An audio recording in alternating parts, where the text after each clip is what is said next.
Всем привет! Вы на канале Yeti на ракете. Этим видео я открываю многосерийную рубрику на тему безопасного вождения мотоцикла. Я расскажу, какие опасности поджидают нас на дороге, как вести себя в сложной ситуации и как развить навыки городского мотоциклиста. Часть первая. Дорожное покрытие и правила прохождения опасных участков дорог. Состояние дорог нашей страны находится далеко не в лучшем состоянии. Даже в крупных городах, где, казалось бы, дорожное хозяйство развито лучше, есть вся необходимая современная техника и материалы, все равно наблюдается относительно недолгий срок службы асфальтового покрытия. Этому способствует много факторов, начиная от плохого качества материала, из которого делаются эти самые дороги, заканчивая воздействием химических реагентов и перепадами температуры. Особенно это актуально для северных широт. В Санкт-Петербурге новые дороги живут в среднем около 1-2 лет. Так, например, недавно отремонтированный Каменноостровский проспект уже имеет колейность и локальные разрушения, которые дорожники пытались предотвратить в конце этого лета.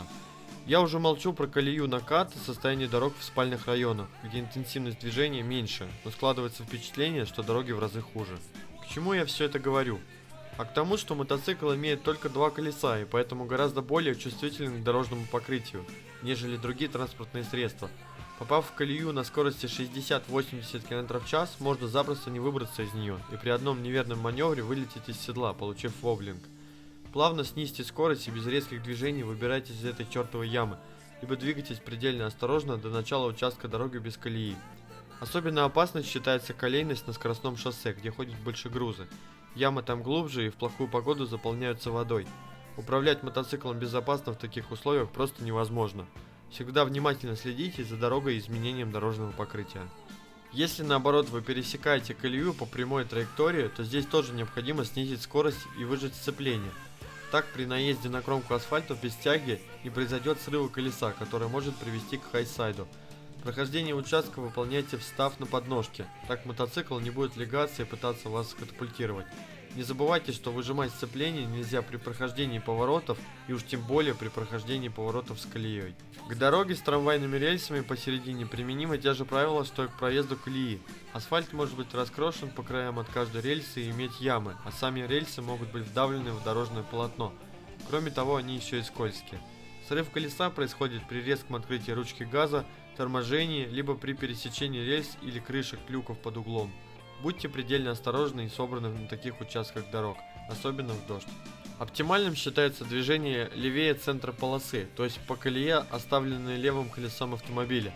При движении в плотном потоке, приближающийся слева, может не заметить мотоцикл, если вы будете двигаться по центру или правее. Перестроившись, как думает водитель автомобиля, в свободное место, он вытеснит вас в правую колею или вообще в соседнюю полосу. Это происходит из-за ограниченной видимости, особенно если позади вас движется автобус или фургон. Старайтесь обозначить себя в полосе, двигаясь левее от центра и держа дистанцию, пусть даже при этом приходится двигаться в колее. Центральная часть полосы также таит в себе много сюрпризов, так как на ней скапливается мусор, камни и прочие представляющие опасность предметы.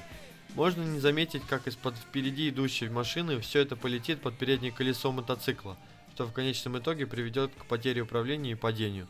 Особенно опасны приоткрытые люки и провалы, они внезапные и появляются из ниоткуда. Разлитая на съездах магистралей солярка и масло отправляет мотоцикл в отбойник, и вы ничего не успеете предпринять. Готовность к любой ситуации – важное правило. Внимательно смотрите на покрытие впереди, отслеживайте дорожную обстановку и держите дистанцию, чтобы успеть отреагировать. Старое срезанное полотно на ремонтируемых участках дорог также представляет не меньшую опасность. Старый и новый асфальт имеют разную степень сцепления с колесом. Эта разница может привести к падению. Остерегайтесь продольных срезов и неровностей. Проезжайте такие участки стыков покрытия, предварительно сбросив скорость под углом 45 градусов, или просто-напросто выберите другой маршрут. Весной, когда мотосезон только начинается, дороги еще пыльные и до конца не убраны дорожными службами. Даже миллиметровый слой песка, едва припорошивший дорогу, может сыграть злую шутку с вами при перестроении или в повороте. Как правило, песок оседает ближе к краю проезжей части и на перекрестках. Будьте внимательны и осторожны, избегайте чрезмерного наклона мотоцикла в повороте и резких торможений. И последнее – это искусственные неровности. Из личного опыта скажу, что самая большая опасность таится поздно вечером и ночью на неосвещенных участках и местах дороги с ограниченной видимостью. Кроме ям и колейности встречаются искусственные неровности, которые едва заметны на подъемах. А уж если вы, не сбросив скорость, прозеваете знак 1.17 и 5.20, то вероятность полета в кювет увеличивается в геометрической прогрессии. Если дорога вам не знакома, будьте готовы ко всему.